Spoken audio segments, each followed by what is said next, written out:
안녕하세요, 여러분. 소울 스토리타임에 오신 것을 환영합니다. 오늘부터 오리가미 교야 작가의 미스터리한 이야기, 기억술사 1, 기억을 지우는 사람을 시작합니다. 당신의 소중한 기억을 지운다면 어떤 일이 벌어질까요? 지금부터 그 비밀 속으로 함께 들어가 보시겠어요? 시작합니다. 세 번째 에피소드, 활동 중지 선언. 나를 고독으로부터 구한 것도, 다시 나를 고독하게 만든 것도 다름 아닌 한 명의 소녀였다. 초등학교 2학년 때 이웃에 새로 집이 지어졌다. 거기로 사사씨네 가족이 이사왔다. 미사오는 사사씨네 외동딸이었다. 나는 옆집에 동갑내기 친구가 있으니까 하며 부모가 이끌어서 미사오와 같이 놀게 되었다. 세키야 가나메 군이라고? 그럼 가나라고 불러도 돼? 응, 그래. 아마도 그것이 처음으로 우리가 주고받은 대화였을 것이다. 가나메라는 이름은 드문 이름이라서 미사오에게 매우 특이한 인상을 준 모양이었다. 내 쪽은 어땠느냐 하면 사사라는 성만 인상에 남아서 꽤 오랫동안 미사오라는 이름을 외우지 못했다. 초등학교 2학년인 미사오는 몸은 말랐고 머리는 짧았고 햇볕에 탄 다리에다가 팔에는 생긴 지 얼마 안 된 딱지가 앉아 있었다. 그에 비해 나는 밖에서 노는 것보다 집 안에서 책을 읽는 것을 좋아했기 때문에 미사오보다 피부가 희고 키도 작았다. 나중에 서로의 첫인상을 얘기했는데 나는 내가 여자아이로 안 보였어 라고 했고 미사오는 지는 왜 안 웃는 거지? 하고 생각했어 라고 했다. 나는 잘 웃지 않는 아이였다. 그것은 지금도 마찬가지다. 사소한 일로도 웃거나 화내거나 하는 미사오와는 대조적이다.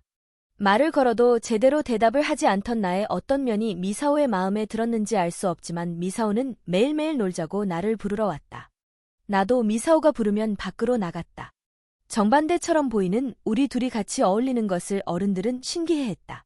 지금 생각하면 근본적인 부분에서 우리 둘의 파장이 맞았던 것 같다. 미사오가 얘기하면 나는 듣는다. 내가 책을 읽으면 미사오가 들여다본다. 우리는 그런 식으로 어울렸다. 함께 논다고 할 만한 것은 아니었을지 모르지만 그런 것이 서로 싫지 않았다. 공원에서 놀다가 해가 저물어 어두워졌을 때 당시 우리 집에 하숙하던 고등학생 삼촌 다다씨가 데리러 와준 적이 있다. 전혀 낯을 가리지 않는 미사오는 다다씨 삼촌도 잘 따라서 그때는 둘이 다다씨 삼촌의 양쪽에서 삼촌의 손을 잡고 집으로 왔다. 집에 도착하여 문 앞에서 미사오와 헤어진 후 삼촌은 나를 내려다보며 물었다. 재미있었니? 질문이라기보다는 재미있게 놀았구나 하고 확인하는 것이었다. 뭐가? 너 아까 웃었잖아. 질문에 질문으로 대답하는 귀염성 없는 조카였지만 삼촌은 좋은 친구를 만나서 잘됐구나 하고 웃으며 내 머리를 쓰다듬어줬다. 나의 어머니는 내가 초등학교에 입학하고 바로 집을 나가버려서 그 후로는 1년에 한두 번밖에 만나지 않았다. 어머니는 만날 때마다 나를 꼭 안아주었고 머리도 쓰다듬어줬지만 아버지는 나의 머리를 쓰다듬거나 하지 않은 지 오래였다. 그래서 어머니의 손과는 전혀 다른 삼촌의 큼지막한 손의 감촉이 내 안에 깊은 인상을 남겼다. 나는 미사오와 삼촌과 함께 있을 때만 아주 조금 웃었다. 내가 미사오와 같이 지낸 건 3년 정도였다. 미사오는 전근 가는 아버지를 따라 가버렸다. 집은 여기 있으니까 다시 돌아올게라고 약속하고. 그로부터 4년이 지났다. 나는 중학교 3학년이 되었다. 어머니는 집을 나가 돌아오지 않았다. 다다시 삼촌은 취직이 되자 더 이상 신세 질 수 없다며 자전거로 오갈 수 있는 거리에 아파트를 빌려서 나가 살았다. 회사가 집세의 반을 부담해줘서 신입사원치고는 우아한 생활을 하는 듯했다. 그리고 지금까지도 때때로 집에 와서 함께 식사를 한다. 별표? 나는 쉬는 시간에는 대체로 도서관이나 교실에서 책을 읽었다. 초등 4학년 때부터 끼게 된 안경을 밀어 올리며 페이지를 넘겼다. 그 이외의 동작은 없기 때문에 로봇 같다고 반 친구들이 놀리곤 했다. 나는 반에서 혼자만 붕 떠 있다는 것을 알았지만 괴념하지 않았다. 반 아이들도 조용하고 착실하고 좀 것도는 녀석이라는 캐릭터로 나를 인식해줬기 때문에 특별히 부당한 취급을 당하는 일도 없었고 독서를 방해받는 일도 없었다. 생각해보면 미사오는 나의 첫 친구였고 어딘가 특별했다. 그리고 마지막 친구가 될지도 모른다고 오랫동안 생각했다. 그날도 다 읽은 책을 안고 도서실로 향했다. 신간 코너에 있는 논픽션을 한 권 골라 창가 자리에 앉았다. 창문으로 들어온 빛이 종이에 반사되어 책을 읽기 힘들어서 한 자리 비켜 앉았다. 점심시간이 시작된 지 얼마 안 된 무렵이라 도서실에는 사람이 거의 없었다. 그때 드르륵 문이 열리고 누군가 들어왔다. 뜻밖에도 그건 미사오였다. 가나, 점심. 옥상에서 먹자. 옛날과 같은 짧은 머리에 남색 세일러복. 지금은 어쩐지 여자로 보였다. 자리에서 일어나 대출대에서 책을 대출받아 도서실을 나왔다. 중학생이 되어 돌아온 미사오는 처음 만났을 때와 마찬가지로 내 옆자리에 쓱 앉았다. 그런 재회였다. 계속 함께 있었던 소꿉친구처럼 지극히 자연스럽게 그녀는 그 자리를 차지했고 나도 그것을 뭐라고 하지 않았다. 가나, 문어 모양 비엔나 소시지 좋아했지? 난게 모양으로 자른 쪽이 좋은데. 미사오에게는 내가 초등학생 시절에 가나 그대로인 모양이었다. 걔 모양이면 너무 많이 잘라넣어서 맛없어.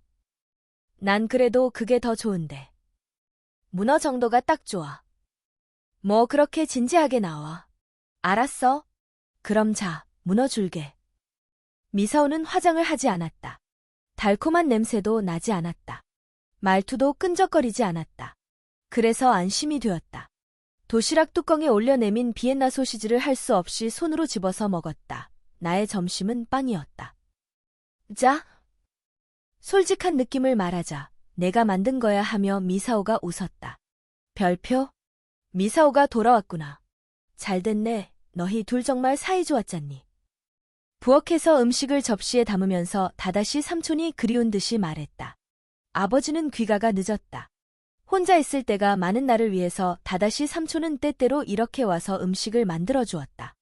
뭐, 같이 살던 때의 은혜를 갚는 셈이지 하며 웃었다. 오늘도 솜씨 좋게 채소볶음이며 중화수프를 만들어줬다. 역시 인연이 있긴 있는가 보다. 같은 초등학교에 같은 중학교. 집이 옆인데 학교가 같은 건 당연하지. 같은 반? 아니, 미사오는 4반. 잘 먹겠습니다. 하고 두 손을 모으고 젓가락을 집었다. 삼촌의 요리는 그야말로 남자의 요리. 냄비 안에 고기며 채소며 한꺼번에 다 넣고 볶아서 만드는 것이지만 그래도 독신 생활을 하며 익숙해진 만큼 미사오보다는 솜씨가 꽤 좋은 듯했다. 가나메, 소스 집어줄래? 미사오는 예뻐졌겠네. 벌써 15살이니까. 나는 삼촌에게 소스를 건네주며 대답했다. 그대로야. 미사오는 정말로 변한 게 없었다. 점심을 같이 먹자며 두 반 건너 있는 나의 교실까지 부르러 오는 모습은 같이 놀자며 억지로 나를 밖으로 끌어내던 어린 시절 모습을 생각나게 했다. 사귀는 사이냐며 반 친구들이 곧잘 물었다. 놀리는 말투로 물어보는 남자아이도 있었고 묘한 표정으로 보며 심각하게 물어보는 여자아이도 있었다. 반에 누구와도 필요 이상으로 말을 섞지 않는 나를 다른 반으로 전학 온 여학생이 매일 점심시간마다 부르러 왔으니 당연하다면 당연한 반응이었다. 물어볼 때마다 일일이 아니라고 설명하는 것도 성가셨고 묘한 눈빛으로 탐색당하는 것도 불쾌했다. 그래도 미사오가 부르러 오면 나는 늘 따라 나섰다. 나 말이지, 이번 주에 2번이나 다른 여자애한테서 가나랑 사귀냐는 말을 들었어. 인기 많은가 봐, 가나. 정말? 야, 대단한데, 가나매. 중학생 여자아이와 똑같은 수준에서 신이 나서 떠드는 걸 보면 어떤 의미에서 다다시 삼촌은 굉장하다. 반론할 마음도 들지 않았다. 어차피 소용없어. 나는 아무 말 않고 내가 만든 녹차를 마셨다. 설마 녹차에 취한 것은 아닐 테지만 오랜만에 재회를 기뻐하는 다다시 삼촌과 미사오의 목소리는 무척 들떠 있었다. 이 녀석은 늘 말없이 책만 읽는다니까. 그런데도 의외로 신비롭다느니 어른스럽다느니 하는 숨은 팬이 있어요. 말이 없어서 더 멋있다나 뭐라나. 사실은 아무 생각 없이 멍 때리고 있는 것뿐인데 말이야. 그거 편리하네. 잠자코 있으면 멋대로 저쪽에서 좋을 대로 해석해주니까. 다다시 삼촌이 그 완고하고 재미라곤 하나도 없는 아버지의 친동생이며 나와 같은 핏줄이라는 게 믿어지지 않았다. 미사오, 너 숙제 때문에 온 거 아니었어? 아, 맞다. 그랬지? 가나, 너는 수학도 잘하고 역사 성적도 좋더라. 전혀 다른 과목인데 양쪽 다 잘하는 건 왜지? 연호, 외우는 걸 좋아해. 난 그거 제일 못해. 노트 꺼내봐. 식탁에서 둘이 공부를 시작하자 다다시 삼촌은 파이팅, 학생하고 웃더니 우리 옆에서 신문을 펼치며 아른 척했다. 연호? 아, 나도 외웠지. 그건 말을 만들어가면서 외우면 돼. 히토요 히토요니 히토미고로 일랴일랴 인견경 하룻밤 하룻밤 사람 구경하기 좋은 때라는 뜻으로 루트 2가 1.41413556 히토 1, 연 4, 니 2, 미 3, 고 5, 로쿠 6 이라는 것을 외울 때 이렇게 말을 만들어서 외움 옮기니. 그거 아냐? 그건 숫자고. 어라, 그랬나? 아, 맞다. 루트로구나. 그런 걸 만들어서 외우고 한 것도 벌써 먼 옛날이네. 좋겠구나, 너희들. 어릴 때 잘 배워도 학창시절은 정말 소중하단다. 2번 다시 돌아오지 않아. 그럼 나랑 바꿔요, 아저씨. 현실 도피할 시간 있으면 연호 하나라도 더 외우는 게 좋을 텐데. 너희 반 화요일에 시험이지? 아, 맞다. 너희 반은 쪽지 시험 안 봐? 벌써 끝났어. 녹차를 홀짝이면서 내가 대답하자 미사오는 역사 교과서를 무릎 위에 펼치고 하나도 머리에 안 들어와 하고 천장을 바라보며 한탄조로 말했다. 넌 어떻게 외우는데? 역시 말 만들기? 나는 암기하는 게 싫지 않기 때문에 그냥 숫자를 조합해서 외워. 그 다음은 대략적인 역사의 흐름을 파악해두는 거야. 그렇게 하면 외우기 쉬워. 난 말 만들기가 좋아. 지금 필요한 것은 응급처치니까. 다다시 아저씨, 가르쳐줘요. 난 지금부터 이나가와 준지, 일본의 탤런트이자 유명 괴담 수집가 옴기니의 실화 괴담을 비디오로 볼 거라서 안 돼. 괴담? 다다시 아저씨 그런 거 좋아했어요. 요전번에 시청자 체험을 제한하는 굉장히 무서운 비디오를 빌려놓은 게 있는데. 아, 시청자들한테서 모집한 괴담 말이구나. 그러고 보니까 옛날엔 입 찢어진 여자 같은 괴담이 유행했는데. 그런데 그런 건 별로 안 무서워. 하지만 이야기로서는 재미있지 않나요? 최근에 우리 반에서는 기억술사 얘기가 유행이에요. 미사오, 너 시험 공부 안 해? 가남에는 무서운 이야기는 영 안 좋아해. 내가 비디오 빌려와도 안 봐. 어머, 가나, 너 무서운 거 못 봐? 좋은 걸 알았네. 미사오. 아니나 다를까 공부 모임은 휴식 시간을 핑계로 옆길로 빠져 괴담 비디오 감상 모임으로 급격히 기울었다. 미사오는 수학 숙제 하나만 간신히 끝냈을 뿐 역사 교과서와 노트는 손도 못 댄 채 그대로 안고 집으로 돌아갔다. 며칠 후 쪽지 시험지를 돌려받았다. 점심시간에 미사오를 만났을 때 미사오가 내 점수를 물어서 솔직히 말해줬더니 입술을 삐죽거렸다. 그녀의 점수는 묻지 않기로 했다. 별표? 청소를 마치고 났더니 나를 기다리고 있던 3인조 여자아이들이 편지를 건넸다.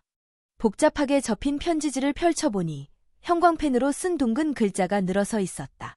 방과 후 3층의 서쪽 계단까지 와달라는 내용이었다. 용건이 뭔지 예상이 되었기 때문에 내키지 않았지만 무시하면 나중에 더 성가셔질 터였다. 편지를 보낸 당사자보다도 그것을 전달하러 온 친구들의 반응이 더 시끄러울 것 같았다. 도서실에서 계속 봐왔어요. 좋아해요. 인적이 별로 없는 3층 서쪽 계단에서 소녀가 제법 긴 시간을 주저하다가 내게 고백의 말을 해왔다. 얼굴도 모르는 2학년이었다. 미안하지만. 처음부터 준비해둔 대답을 들려주자 모르는 소녀의 얼굴이 일그러졌다. 그녀는 귀까지 빨개져서 몸이 굳어버린 듯 가만히 서 있었다. 차가운 얼굴로 그녀를 바라보고 있자니 위 언저리에 불쾌감이 뭉쳐오는 것이 느껴졌다. 울 거면 나중에 울어. 볼일 끝났으면 해방시켜줘. 이제 가도 될까? 소녀는 부자연스럽게 펄이 반짝이는 입술을 깨물고 고개를 숙였다. 그리고 등을 보이려는 나에게 매달리듯이 얼굴을 들고 물었다. 쇼트커트의 그 애인가요? 사귀나요? 그래서 안 되는 건가요? 미사오는 관계없어. 짜증이 났다. 이유가 필요해? 내가 왜 그걸 설명해야 하는데? 나는 미사오랑 사귀지도 않지만 그거랑 내가 너랑 안 사귀겠다는 거랑은 아무 상관없어. 나는 너를 모르고 너와 연애할 마음도 없어. 이제 됐니? 돌아서서 걷기 시작했다. 소녀는 계속 움직이지 않았다. 조금 후 반대 방향에서 달려오는 여러 명의 발소리가 들렸다. 이제 소녀의 친구들이 소녀를 위로할 것이다. 그리고 분명 내일이면 나는 그들의 반에서 극악무도한 나쁜 놈 취급을 당할 것이다. 기분이 나빴다. 나를 놔두고 집을 나간 어머니와는 1년에 한두 번 밖에서 만나 식사를 했다. 속이 뻔히 들여다보이는 웃음소리, 꼼꼼하게 매니큐어를 바른 손가락, 아 놓는구나 하고 슬픔에 잠겨 눈썹을 찌푸리다가 떠날 때에는 반드시 나를 꼭 끌어안는 그녀. 만날 때마다 그녀의 화장은 짙어져 갔다. 그리고 늘 진한 향수 냄새가 났다. 그녀가 집에 있으면서 나와 아버지를 위해 식사를 만들어주던 것은 이제 먼 옛날 일이 되었다. 그 시절의 그녀에게서는 나지 않던 향기였다. 나를 두고 집을 나간 어머니를 원망하지는 않았다. 지금은 그녀에게도 그녀만의 사정이 있었을 거라 받아들이고 있으며 홀로 먹는 식사에도 이미 익숙해졌다. 하지만 그녀와 만난 후에는 늘 두통이 왔다. 어째서 왜 그런 관자놀이를 누르며 눈을 감았다. 좋아한다는 말을 잘도 하네. 나에 대해서 뭘 안다고. 어떻게 그런 식으로 쉽게 그런 말을.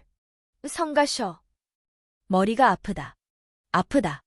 눈꺼풀 속이 콕콕 쑤셔서 눈을 감아본다. 그래도 기분이 나빴다. 가나? 눈을 떴다. 내 이름을 부르는 목소리. 이 목소리는 나를 상처 입히지 않는다. 가방을 교실에 놔둔 채로 나왔으니 아마도 교실에 들렀다가 날 찾으러 온 거겠지. 미사오. 괜찮다. 평정을 가장하는 것은 내 특기였다. 아무 일 없었던 척하니까 정말로 기분이 풀어지는 것 같았다. 교실로 가서 가방을 가져와야지. 너무 꿈을 대다가는 최악의 경우 조금 전에 2학년들이 내려와서 마주칠 수도 있었다. 아무렇지도 않은 척 목소리와 표정을 꾸몄는데 눈치를 챈 것인지 미사오는 말없이 나를 쳐다봤다. 먼저 교실에 들렀다면 내가 2학년 소녀들에게서 편지를 받았다는 것도 알았을지 모른다. 그렇다면 내가 여기 있는 이유도 알 것이다. 조금 전 일을 생각하니까 또 기분이 나빠질 것 같았다. 가방 가져올게. 그렇게 말하고 걷기 시작했는데 미사오가 나를 불러 세웠다. 기다려 하고 보기 드물게 심각한 목소리로.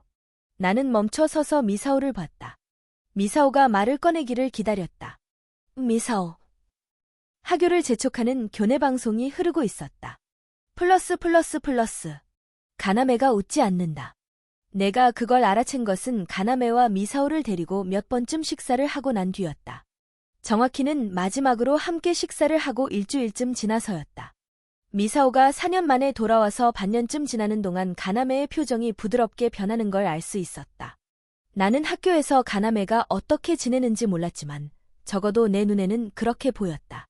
가나메는 소리내어 웃는 일은 없어도 웃고 떠드는 미사오나 나를 바라볼 때 얼핏 입술이 느슨해진다거나 때로는 농담에 농담으로 대답한다거나 했다. 가나메는 여전히 미사오처럼 밝게 웃거나 떠들지는 않았다. 하지만 타인의 접근을 거부하는 분위기는 훨씬 옅어졌다. 적어도 얼어붙은 듯한 무표정은 아니게 되었다. 나는 그것이 무척 기뻤는데. 일주일 만에 만난 가나메는 외부 세계를 셧아웃한 것 같은 표정으로 돌아가 있었다. 나와 마주 앉아 볶음밥을 먹고 있는 동안에도 거의 입을 열지 않았다. 묻는 말에 짧게 대답만 할 뿐 눈도 마주치려 하지 않았다. 말수가 적은 것은 늘 그래왔던 거지만 분위기가 달랐다. 무슨 일이 있었던 걸까? 물어보지 않았다. 어차피 대답하지 않을 거니까. 숟가락을 내려놨다. 잘 먹었습니다. 그릇을 겹쳐서 싱크대로 날랐다. 딱딱한 여벌굴. 설거지를 할 때 나는 늘 씻는 담당이고 가나메는 행주질 담당이다. 가나메는 소매를 걷어붙이고 행주를 손에 들었다. 싱크대 앞에 나란히 서서 설거지를 하면서 나는 미간에 주름을 잡고 있는 가나메를 봤다. 무슨 생각을 하는 거니? 까다로운 얼굴을 하고. 가나메는 접시 닦던 손을 멈췄다. 생각 같은 거 안 하는데. 두 명이 먹은 그릇은 금방 설거지가 끝났다. 가나메는 그릇을 식기장에 치우고는 공부하고 올게 하고 나가려고 했다. 그러고 보니 미사오는? 내가 무심코 던진 질문에 문을 닫으려던 가나메가 순간적으로 동작을 멈추었다. 글쎄, 반도 다르고. 오늘은 못 만났어. 철벽의 무표정과 마음속을 읽을 수 없는 무조의 목소리로 그렇게 대답하고 가나메는 문을 닫았다. 이상하다고 생각한 것은 그것이 처음이었다. 그로부터 이틀쯤 뒤에 길에서 우연히 하굣길에 미사오와 마주쳤다. 미사오는 나를 보고 웃으며 인사를 했지만 평소에 미사오답지 않은 억지 웃음이었다. 어딘가 아픈 것을 감춘 듯한 웃음이었다. 무슨 일 있었니? 미사오는 얼굴이 굳은 채 대답하지 않았다. 미사오는 성적이 이러쿵, 학교가 저러쿵 하며 세세한 일들까지 내게 조잘대곤 했다. 얘기 좀 들어달라고 해서 상담에 응해준 일도 적지 않았다. 그러나 그날의 미사오는 아무 말도 하고 싶지 않은 것 같았다. 말할 생각이 없는 아이한테 억지로 물어볼 수는 없는 일이었다. 뭐, 아무 일 아니면 됐어. 가남에도 왠지 기운이 없고 말이야. 내가 그렇게 말하자 미사오는 입가를 일그러뜨렸다. 웃는 모양을 만들고 있던 입술 끝이 떨렸다. 그건 아마도 내 탓일 거예요. 미사오는 그 말만 하고 더 이상 아무 말도 하지 않았다. 더 이상 묻지 말아달라는 게 그 아이의 마음이라는 것을 안 이상 나 역시 입을 다물 수밖에 없었다. 가남에도 미사오도 요즘 중학생이다. 고민이 하나둘쯤 있는 건 당연하겠지. 그렇게 생각하고 넘어가자. 다음에 만났을 때는 둘 다 활기를 되찾으면 좋겠다고 생각하며 미사오와 헤어졌다. 아, 다다시 아저씨. 안녕하세요. 미사오. 지금 집에 오는 거니? 반 친구랑 수다 떨다가 늦었어요. 사사시내 집문 앞에서 마주친 미사오가 나에게 환하게 웃으며 말했다. 밝은 목소리도 억지로 내는 목소리가 아니었다. 고민이 해결됐나 보구나. 잘 됐어. 나는 진심으로 반기면서 웃음으로 대답했다. 다행이네. 기운차 보여서. 아, 무슨 말씀을. 전 언제나 기운이 넘치잖아요. 아니, 정말이야. 차라도 마시고 갈래? 가남에는 아직 집에 안 온 모양이지만 나한테 이 집 열쇠가 있거든. 가남에라고요? 짤랑 소리를 내며 가나멘의 집 열쇠를 눈앞에 들어 올려 보이는 나에게 미사오는 얼굴에 웃음을 띤 채로 고개를 갸우뚱했다. 걔가 나랑 만난 적이 있어요? 순간적으로 무슨 소린지 알아들을 수가 없었다. 미안. 뭐? 잘못 들었나 싶어 되묻자 미사오가 다시 고개를 갸우뚱했다. 나는 다시 말했다. 가나메 몰라? 내 조카. 의사소통이 매끄럽게 되지 않았을 뿐이라고 생각하면서도 묘한 불안감이 엄습했다. 뭐지 이건? 미사오의 어깨 너머로 다가오는 교복 차림의 가나메가 보였다. 안심하는 마음과 오지마. 하는 마음이 동시에 일었다. 가나메는 미사오와 나를 보고서도 표정 하나 안 바꾸고 다가왔다. 미사오가 알아차리고 뒤를 돌아봤다. 삼촌, 뭐해요? 가나메. 열쇠가 없어요? 가나메는 주머니에서 열쇠고리가 없는 맨 열쇠를 꺼내서 집 문을 열었다. 가나메 군인가? 미사오는 열쇠를 뽑고 집 안으로 들어가려는 가나메에게 달려가서 부침성 있게 웃었다. 안녕. 가나메는 돌아서서 미사오를 가만히 봤다. 뭔가 이상했다. 가나메 군이라고? 가나메도 눈치를 챈 모양이었다. 가나메의 두 눈이 천천히 커졌다. 플러스. 미사오는 가나메를 깨끗이 잊어버렸다. 초등학생 때 옆집에 산 것도, 중학생이 되고 나서 제외한 것도. 단지 가나메만이 생각나지 않는 것 같았다. 이유는 알 수 없었다. 미사오의 부모님에게 얘기했지만 그들도 짐작가는 바가 없다고 했다. 머리를 부딪힌 기억이 없다는 미사오를 혹시 몰라서 병원에도 데려갔는데 검사 결과 뇌에는 아무 이상이 없었다. 원인을 모르니 누구도 어떻게 할 수가 없었다. 미안하구나 하고 난처한 얼굴로 사과하는 사사 부인에게 가나메는 짧게 아뇨 하고 대답했을 뿐이다. 가나메가 억지로 참는 거라고 생각했는지 사사 부인은 괜히 더 미안해했다. 가나메가 무슨 생각을 하는지 알 수 없었다. 아무렇지 않을 리 없는데도 가나메는 평소처럼 냉정해 보였다. 너는 짐작 가는 게 없니? 내가 물어도 가나메는 글쎄요 하고 시선을 피할 뿐이었다. 그러더니 읽던 책을 덮고 자리에서 일어나 퉁명스레 미안, 숙제가 있어서요 라고 말하고 나가버렸다. 왜 미사오가 가나메만을 잊은 건지, 어떻게 하면 기억이 돌아올지 우리가 고민하거나 소란을 떤다고 알아낼 수 있을 리 없었다. 그렇게 해서 사태가 호전될 리도 없고 당사자인 가나메가 아무렇지도 않다면 아무 문제 없는 게 아닌가. 그래도 슬프다. 닫힌 문을 바라보며 나는 긴 한숨을 쉬었다. 알고 있니? 미사오는 널 좋아했어. 가나메, 너도 미사오의 기억에서 내가 사라져서 서운하지? 안 그렇다면 미사오가 불쌍하잖니. 미사오도 너를 잊고 싶지는 않았을 텐데. 2달쯤 전 미사오는 나에게 가나메를 소꿉친구로서가 아니라 이성으로서 좋아한다고 털어놓았다. 늘 지나치게 활기가 넘치던 미사오가 부끄러운 듯이 웃으며 그렇게 말하던 것이 지금도 또렷이 기억난다. 하지만 가나는 나를 그런 눈으로 보지 않는다는 걸 잘 알고 있어요. 앞으로도 계속 그럴 거라고 단정하지 마. 나는 그렇게 격려해 주었다. 가나메한테 고백할 마음은 없느냐고 묻자 미사오는 그러고 싶긴 해요 하면서 어떻게 해야 좋을지 모르겠다는 듯 말끝을 흐렸다. 초등학생 때 어머니가 집을 나가버린 뒤로 가나메는 웃지 않게 되었다. 나의 형이기도 한 가나메의 아버지는 성실하고 완고하고 융통성 없는 타입의 사람이었다. 가나메의 어머니는 집을 나가서 연하의 남자와 살기 시작한 모양인데 지금도 호적 많은 세키야 집안의 사람으로 남아있다. 그녀가 집을 나간 뒤로 딱 한 번 얼굴을 마주한 적이 있는데 그때 몹시 화려해진 그녀의 모습을 보고 놀랐다. 도로 젊어진 것처럼 보였다.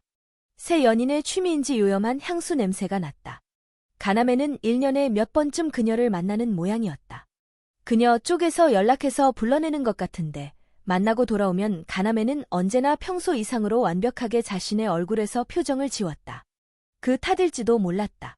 가나메가 여성이나 여성과의 연애에 대해서 일종의 혐오라고 할 만한 감정을 품고 있는 것은 나는 가나메의 그러한 상태를 눈치채고 있었지만 아마 미사오도 그것을 느끼고 있었을 것이다.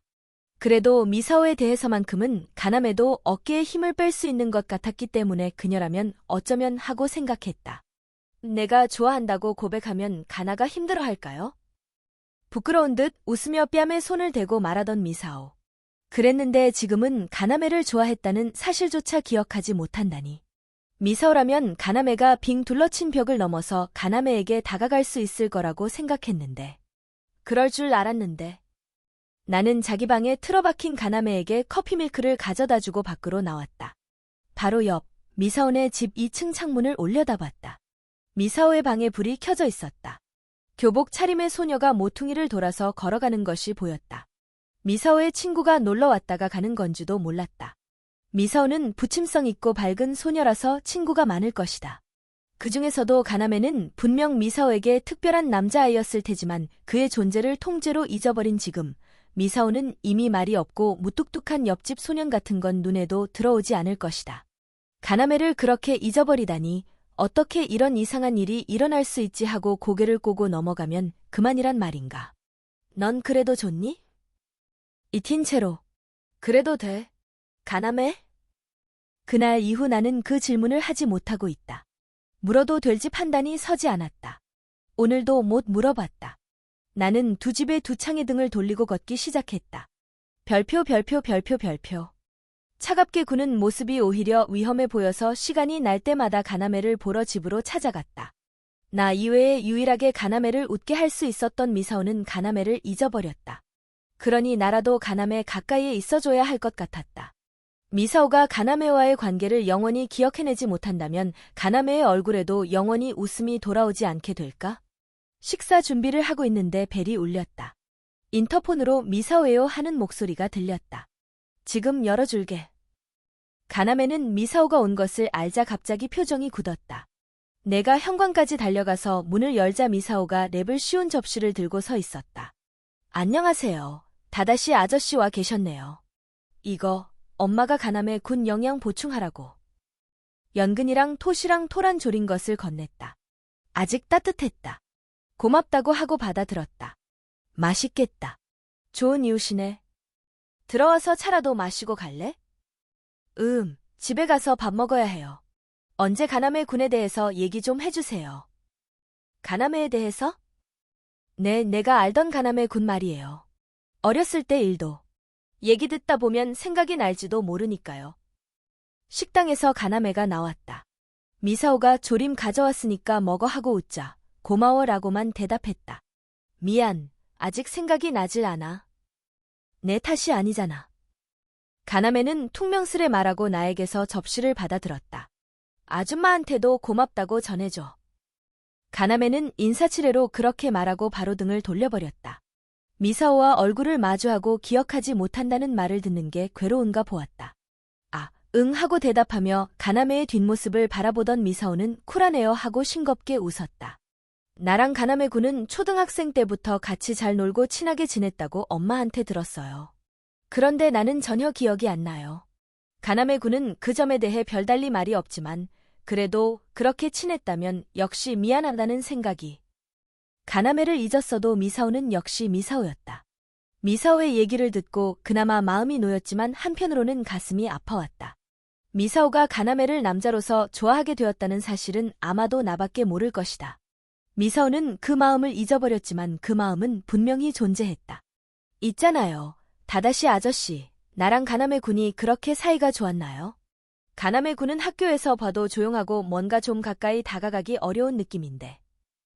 응, 그랬어. 굉장히 사이가 좋았단다. 가나메는 별로 웃지 않는 녀석인데 미사오 너랑 있을 때는 어깨 힘을 조금 빼는 것 같아서 안심이 됐어. 내가 그렇게 말해주자 미사오는 기억나지 않는 게 아까워요 하고 웃었다. 열심히 노력해서 기억해낼게요. 가나메 군이 웃는 걸 보고 싶은 거려. 정말로 그렇게 되면 얼마나 좋을까? 간절히 바라는 나의 마음을 알아챌까봐 미사오를 보고 싱겁게 웃으며 그래 하고 대답했다. 넌 이대로 좋니? 일요일 오후 도서관에 간다는 가나메를 배웅하러 밖으로 따라 나왔다가 문득 그동안 생각했던 말이 입 밖으로 새어나왔다.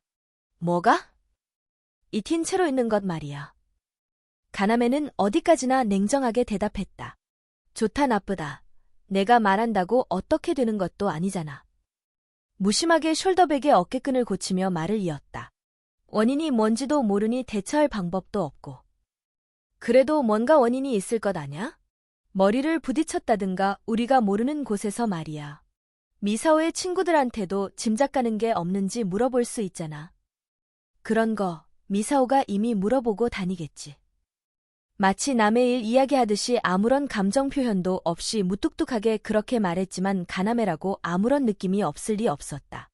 상처 입지 않았을 리 없었다. 14년이나 가나메를 보아온 내가 그것을 모를 수 없었다. 내가 그러고 있으면 미사오가 내 마음을 알 길이 없잖니. 그건 가나메의 나쁜 습관이었다. 먼저 마음의 문을 열려고 하지 않는 것. 먼저 말하지 않으면 상대에게 다다를 수 없다. 하물며 지금의 미사오는 가나메가 아무 말 하지 않아도 이해해주던 예전의 미사오가 아니다. 포기하지 말라고 말하고 싶었지만 가나메의 얼굴을 보고는 결국 입을 다물고 말았다. 기억술사예요. 갑자기 알토 목소리가 매끄럽게 끼어들었다. 기억술사가 사사 미사오의 기억을 지웠어요. 그녀가 그걸 원했기 때문이에요. 목소리의 주인공은 어느 틈엔가 우리 둘 바로 옆에 서 있었다. 걷기 시작하던 가나메가 발걸음을 멈추고 냉정한 목소리로 대꾸했다. 그건 그냥 도시전설이야. 그녀가 한 말이 무슨 뜻인지 나는 통 알 수가 없었다. 가나메는 알고 있는 걸까? 기억술사? 그러고 보니 미사오가 언젠가 그런 얘기를 한 것 같기도 했다. 후회해요. 그녀를 찬 거. 그녀는 상대방의 기분 같은 건 무시한 채 오로지 자신의 페이스로 이야기했다. 가나메의 미간에 힘이 들어가는 것이 보였다. 미사오를 찾다고 가나메가? 처음 듣는 소리였다. 가나메는 천천히 눈을 깜빡이고 손가락 끝을 미간에 가져다 댔다. 뭔가 짜증이 나는 것을 가라앉히려는 몸짓. 그리고 냉정한 목소리로 말했다. 지금 미사오가 또다시 같은 고백을 해온다 해도 내 대답은 똑같을 거야. 나는 미사오를 연애 대상으로 본 적도 없고 보고 싶지도 않아. 보고 싶지 않다고 했다. 안 본다도 아니고 보고 싶지 않다고. 놀랍게도 그녀도 그 의미를 정확하게 이해한 듯했다. 그렇군요. 나지막한 목소리로 말하고 그녀는 눈을 내리떴다. 미사오도 그걸 알고 있었나 봐요. 그녀는 펄럭 스커트를 날리며 걷기 시작했다. 내가 잠깐 하고 불렀지만 아무 반응도 없이 등을 보인 채 길모퉁이를 돌아서 가버렸다. 나는 어정쩡하게 올렸던 손을 내리고 옆에 서 있는 가나메를 봤다. 가나메는 입술을 꽉 물고 표정을 감추려는 듯이 뺨에 손을 대고 있었다. 미사오가 기억을 지웠다니, 미사오가 스스로 그것을 바랐다니. 그녀가 무슨 말을 하는 건지 거의 알아들을 수 없었지만 또렷이 내 귀에 남아있는 말이 있었다. 미사오를 찬 것을 후회하고 있느냐고. 그녀는 가나메에게 그렇게 물었다. 가나메. 등을 돌리고 걸어가려던 가나메의 팔을 잡았다. 가나메는 억지로 뿌리치려고 하지는 않았지만 돌아보지도 않았다. 정말이니? 지금 얘기? 진지하게 물었다. 손에 힘을 주고. 내가 미사오를 찾니? 고개를 숙이고 있는 탓에 앞머리에 가려서 가나메의 표정을 볼 수 없었다. 입을 다물고 있던 가나메가 말했다. 손, 놔줘. 도망 안 갈 거니까. 내가 손을 놓자 가나메의 팔이 힘없이 늘어졌다. 플러스. 고백을 받았어. 미사오한테서. 가나메는 내가 내민 티백으로 우린 홍차 컵을 받아들고 내가 앞에 앉기를 기다렸다가 입을 열었다. 방과 후 학교에서 고백을 받았다고 했다. 가나메는 그 직전에 다른 누군가의 고백을 듣고 신경이 곤두섰다가 미사오를 보고 마음이 다시 편해졌다고 했다. 내가 물어보지도 않았는데 가나메는 담담히 얘기했다. 그런데 설마 그 자리에서 미사오한테서도 고백의 말을 들을 줄은 몰랐어. 배신당한 기분이었어. 그렇게 말했다. 미사오가 여기 없어서 잘 됐다고 생각했다. 고백을 배신이라고 말하는 걸 들었다면 마음 전체를 부정당하는 기분이 들었을 것이다. 너 설마 미사오한테 그런 식으로 말했니? 물론 배신당했다고까지는 말하지 않았어. 그래도 냉정하게 찼어. 다시는 말도 못 붙일 정도로 명확히. 성가셔라고 말했어. 차갑게 뿌리치면서. 그 말을 하는 가나메의 목소리는 냉정했다. 그 메마른 말투가 뼈아팠다. 그런 목소리로 미사오에게 성가셔라고 말했다니 정말 할 말이 없었다. 을? 아마도 미사오는 물어보지 못했을 질문을 내가 대신 해보았다. 미사오는 가나메에게 특별한 존재라고 생각했다. 그녀가 가나메를 생각하는 것만큼 가나메가 그녀를 각별하게 생각하지는 않았다 하더라도 미사오랑 있을 때 가나메가 보여준 분위기는 분명 다른 사람과 있을 때와는 달랐기 때문이다. 미사오에게 상처 주지 않는 다른 거절 방법은 없었니? 희망을 갖게 하는 말은 할 수 없었어. 그래도 거절한다 해도 달리 말할 수도 있었잖아. 내가 연애를 거북해 한다는 건 알아. 그래도 가나메는 미사오를 싫어하지 않았다. 연애 감정은 없었더라도 소중히 여겼을 거다. 적어도 상처 입히고 싶은 마음은 없었을 것이다. 그런데 왜 그렇게 차갑게 거절해야만 했던 걸까? 너한테 미사오는 특별한 아이일 거라고 생각했어. 나는 그 이상 무슨 말을 해야 좋을지 몰라서 한숨을 내쉬었다. 가나메는 양손으로 감싸들고 있던 컵을 내려다보며 말했다. 특별했어. 툭 던지듯이 그렇게 말했다. 나와 눈이 마주치는 것을 피하듯이 고개를 숙이고. 특별했어. 소중했어. 삼촌이랑 미사오랑 있을 때는 내 마음이 따뜻했어. 잃고 싶지 않았다고. 가나메. 지금까지 어느 누구한테 고백을 받더라도 거절한 후에 일 따위 생각하지 않았어. 상대가 어떻게 생각하든 말하든 상관없었다고. 귀찮고 거추장스럽고 그 이상의 감정 같은 건 없었기 때문에 냉정하게 대처할 수 있었고 전혀 동요하지 않았어. 그런데 미사오의 고백을 들었을 때는 어떻게 해야 좋을지 모를 정도로 동요했어. 그토록 차갑게 심한 말을 한 것은 미사오였기 때문이야. 내가 말할 틈이 없을 정도로 빠르게 뭔가에 부딪히듯이 말하는 가나메의 목소리에 점점 더 힘이 들어갔다. 어느새 냉정하고 무심하던 목소리가 아니게 되었다. 미사오하고만은 계속 지금까지처럼 그대로 그런 관계를 계속할 수 있을 거라고 생각했어. 무슨 일이 있어도 미사오랑 삼촌만큼은 거기에 늘 있어줄 거니까 괜찮다고. 아무 근거도 없이 믿었어. 내가 멋대로 믿었던 거야. 그런데 미사오는 손끝이 떨릴 정도로 컵을 꽉 쥐고서 가나메는 뭔가를 꾹 누르고 있는 듯이 입을 다물었다. 길게 자란 앞머리 사이로 들여다보이는 얼굴은 몹시 힘들어 보였다. 그만해. 부탁이니까 그만해. 미사오의 얼굴도 안 보고 말했어. 그게 내 진심이었어. 미사오랑 어떤 다른 관계로도 되고 싶지 않다는 그 생각만 있었어. 말하면서 한 손을 컵에서 떼어 얼굴을 덮었다. 가장 잃고 싶지 않은 것이 이렇게 쉽게 사라지는구나 하고. 그렇게 생각하니까 왜 그래야 하나 화나고 배신당한 것 같고. 오른손 밑에서 짜내듯이 목소리가 흘러나왔다. 미사오에 좋아한다는 한마디가 나한테서 모든 것을 빼앗아 가는 것 같았어. 부탁이니까 그만해. 성가셔. 괴로운 듯이 극심한 아픔을 견뎌내듯이 얼굴을 일그러뜨리고 미사오에게도 지금처럼 이렇게 힘들어하는 표정을 지으며 그 말을 했겠구나. 밀어내는 말, 냉정한 말, 하지만 오로지 그것만은 아니었던 거다. 미사오도 그 표정을 보고 뭔가를 알았겠지. 침묵하는 가나메를 나는 한동안 말없이 보고 있었다. 홍차는 입도 대지 않은 채 완전히 식었다. 가나메가 들고 있는 컵에서도 더 이상 김이 나지 않았다. 상처 입히려던 건 아니었어. 드디어 툭 말했다. 하지만 상처를 입혔어. 나를 완전히 잊어버리고 싶어 할 정도로. 얼굴을 숙인 채로 힘없이. 그렇게 말한 가나메 자신도 미사오와 마찬가지로 상처 입었을 것이다. 미사오는 가나메에게 소중한 존재였다. 특별했다. 연애 감정이 없었을 뿐이었다.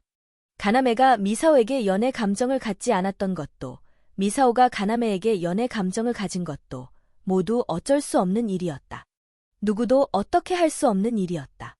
미사오가 나를 친구 이상으로 좋아하지 않았더라면 계속 함께할 수 있었는데 나를 향한 미사오의 마음이 나에게서 미사오를 빼앗아 갔다고 생각했어. 그래서 화가 났어. 미사오를 상처 입혀봤자 원래 상태로 돌아갈 수는 없는 건데. 가나메는 숙인 얼굴을 들지 않았다. 내 탓이 아니라는 말을 해봤자 아무 의미가 없을 것이다. 할 말이 찾아지지 않았다. 하지만 꼭 해야 할 말이 있었다. 미사오는 이미 가나메를 잊었기 때문에 가나메에게 이 말을 전할 수 있는 사람은 나밖에 없었다. 가나메. 얼굴을 숨기려는 듯 가나메는 고개를 들지 않았다. 컵을 무릎 위에 내려놓고 나는 말을 계속했다. 미사오는 내가 자기를 밀어낸 것이 슬퍼서 기억을 지운 게 아닐 거야. 알아봤자 변할 건 없었다. 사라진 기억이 원래 상태로 돌아올지 어떨지도 알 수 없었다. 그래도 미사오는 내가 어떤 마음으로 그렇게 말했는지 알 거야. 내가 미사오를 얼마만큼 특별하게 생각하고 있는지. 얼굴을 숙인 채로 있는 가나메에게 한마디 신중하게 말했다. 미사오의 마음이 전달되도록. 자신의 마음이 너를 외롭게 한다는 걸 알아버렸기 때문에 그래도 말하지 않을 수 없었던 미사오의 마음을 너는 이해해야 하는 건데. 어쨌든 미사오는 어떻게 하면 너에게 소중한 친구 사사 미사오를 돌려줄 수 있을까 하고 생각했을 거야. 움찔. 가나메의 어깨가 움직였다. 미사오가 노력해서 예전과 다름없이 행동한다 하더라도 너는 그 애가 너를 이성으로서 좋아한다는 것을 이미 알아버렸잖니. 그러니 미사오 혼자 고백한 것을 없었던 일로 한다 한들 이미 어색해진 관계를 되돌릴 수 없는 일이지. 가나메는 얼굴을 들지 않았지만 내 말을 듣고 있었다. 나는 천천히 신중하게 말을 고르며 계속했다. 게다가 아마 미사오 자신도 이미 생겨버린 너에 대한 여자로서의 애정을 완전히 버리고 앞으로 언제까지나 그냥 친구로 지내는 것은 괴로웠을 테고 말이야.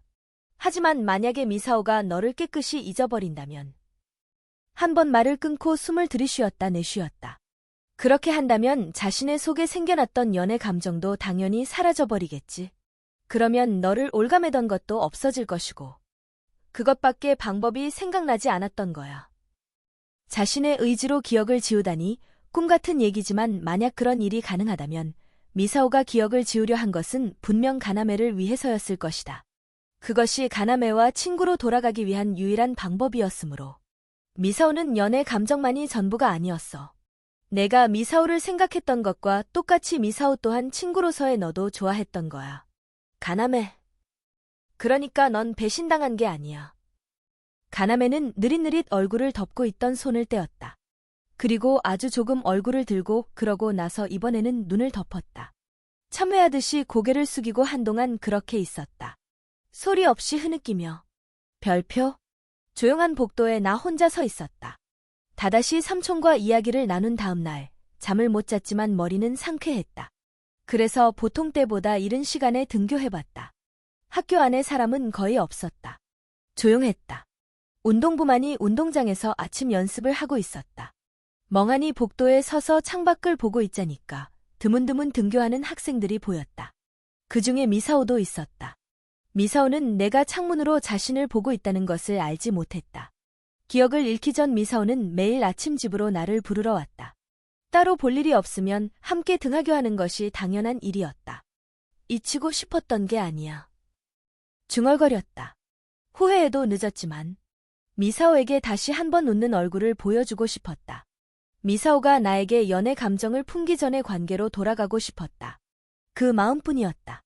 친구로서의 미사오를 잃고 싶지 않다는 나의 바람이 미사오로 하여금 슬픈 선택을 하게 만들었다. 되돌릴 수 없다. 이미 늦었어요. 나는 천천히 고개를 돌려 뒤를 봤다. 알토 목소리. 그녀를 기억했다. 한 번 지우면 다시 되돌릴 수 없어요. 하지만 이건 그녀가 바란 거예요. 알고 있어. 가나메는 돌아봤을 때와 같은 느린 동작으로 다시 창문 쪽으로 돌아섰다. 미사오는 학교 건물로 들어서고 있었다.